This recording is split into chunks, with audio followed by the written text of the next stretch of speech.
we've been really, really touched by just the outpouring of, I guess, of gratitude for what Dad did for TV in this country. I mean, I've noticed his name is trending on Twitter, and I think the saddest thing would have been if he passed away silently with no response. But from what we've seen, it's just been very heartwarming. We've seen that every time the show has been repeated, it gets repeated once every 10 years or so, and then it picks up a whole new generation of followers and new kids that enjoy it. And I know there are even now kids who are 6 and 7 years old who still appreciate a show that was made in the 60s. I mean, it's just lovely to see how many people enjoy it.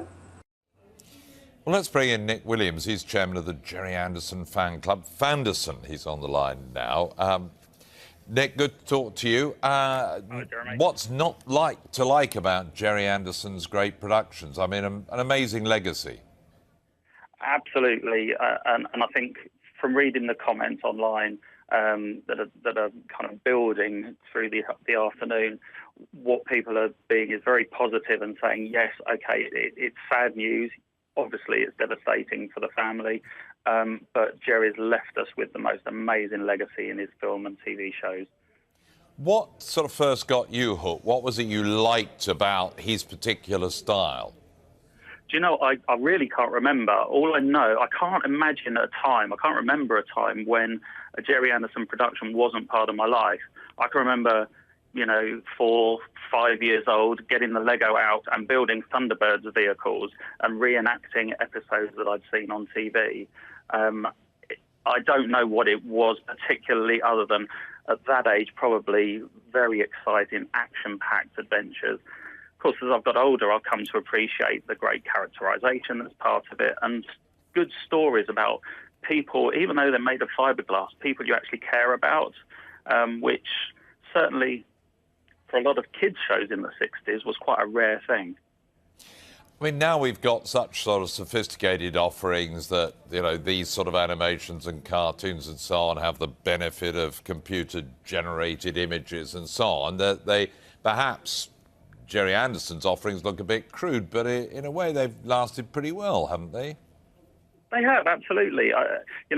Every so often there are rumours that people are going to paint the wires out off of the puppets and things because it dates them and they just don't look very sophisticated. But actually, that's not important. You get drawn into the story. It's the story. It's the characters. It's the action. It's not the fact that it's a bit of fiberglass hanging from tungsten wire. Once you get drawn into it, you forget all of that. It really isn't important. And to think that it was all created in the Slough trading estate with sort of quite simple models and so on. I mean, it's amazing what a wonderful fantasy world millions of kids disappeared into. Absolutely. And, I was working in Slough recently, and from the office I could see the studio buildings, and the people I was working with had no idea this was created on their doorstep.